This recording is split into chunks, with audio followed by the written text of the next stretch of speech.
Hoje o meu papo com vocês, pais, é sobre um assunto que é meio tabu quando a gente pensa no nosso adolescente, tá bom? Eu queria falar sobre sexualidade.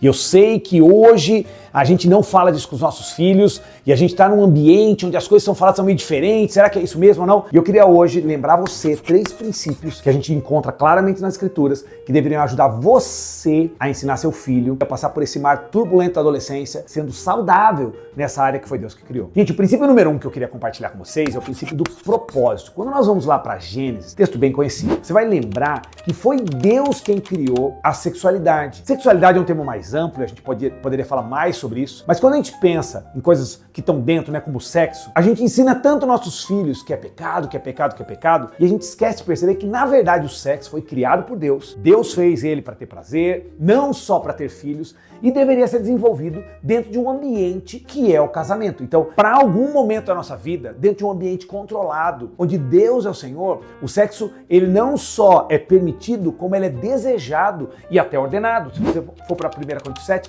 fala que os casais não deveriam se privar no que diz respeito ao sexo. Porém, os nossos filhos não estão dentro desse ambiente, dentro desse momento do matrimônio, onde isso vai ser bênção para eles. Eles são estimulados a desenvolver aquilo que traz o coração deles com quem eles quiserem, mas isso vai trazer consequências para eles. Então, o princípio número 1 que eu acho que a gente deveria ensinar para eles, a questão do propósito. Isso foi criado por Deus e tem um alvo, um momento específico. O princípio número 2 é a questão da imoralidade. Se existe um jeito certo e um momento certo para a gente desenvolver a nossa sexualidade, também existe um momento errado e que vai trazer consequências. E aí, gente, fale com seu filho. Por quê? Não falar pode trazer problemas muito grandes. Não estou falando só de uma DST e de ficar grávida e coisas desse tipo. Não, tem coisas muito mais profundas. Eu pego um jovem com 14, 15, essa idade média que o jovem começa a ter a primeira relação sexual aqui no Brasil, tá bom?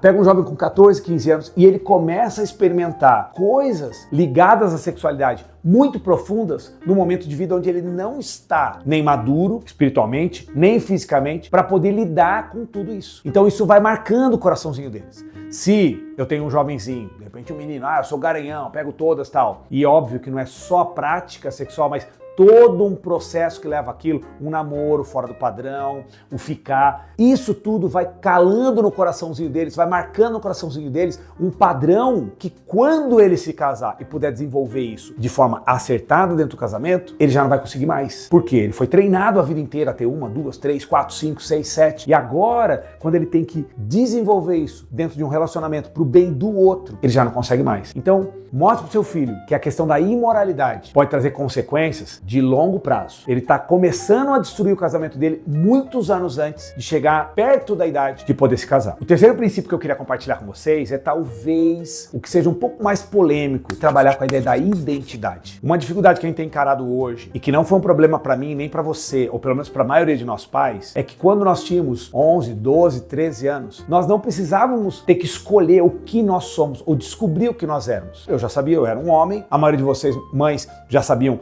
eu sou uma mulher. Só que hoje o mundo está desconstruindo tanto as ideias e os valores bíblicos que aquela ideia de que no começo Deus criou homem e mulher já não é mais natural. Então o que acontece? O jovenzinho é estimulado muitas vezes por muitos canais de que ele tem que descobrir o que ele é. Descobrir o que, meu filho? Ele nasceu... Não, mas o que eu nasci na mente deles tem a ver com uma construção social. Então ele precisa renegar essa construção social e precisa se identificar com algo que agora ele vai descobrir. Isso, gente, nada mais é do que eu dizer não para aquilo que Deus me fez e começar a dar vazão para valores e ideias e desejos que estão dentro do meu coração e às vezes por influência de pessoas em volta. Então, que conselhos eu daria para vocês, pais? Primeiro, vocês têm que ser exemplo. Então, no que diz respeito a um casamento, ao relacionamento marido-mulher, a uma intimidade, óbvio, né? Não é que você vai falar da sua intimidade para os seus filhos, mas seus filhos saberem que vocês se amam, vocês se gostam, vocês curtem estar juntos. Segundo, você ter a abertura para falar com seus filhos ou promover locais onde seus filhos possam ter boas conversas que estimulem eles para os valores bíblicos. E em terceiro lugar, eu gostaria que você estivesse muito atento com as influências que levam seu filho. Não só influências físicas, o menino que é amigo do meu filho ali da escola. Não é só isso. Mas o que ele está assistindo, o que ele está vendo, que influenciadores ele está seguindo, para perceber se ele não está sendo massacrado com um monte de ideias que tentam desconstruir a identidade dele para construir uma nova, que não tem nada a ver com o Senhor.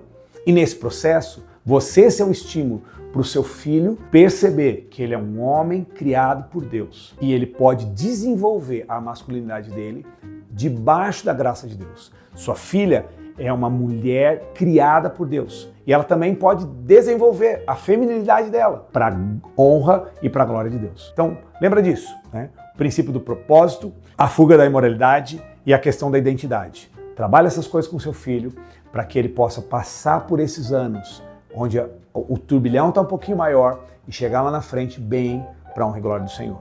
Que Deus te abençoe.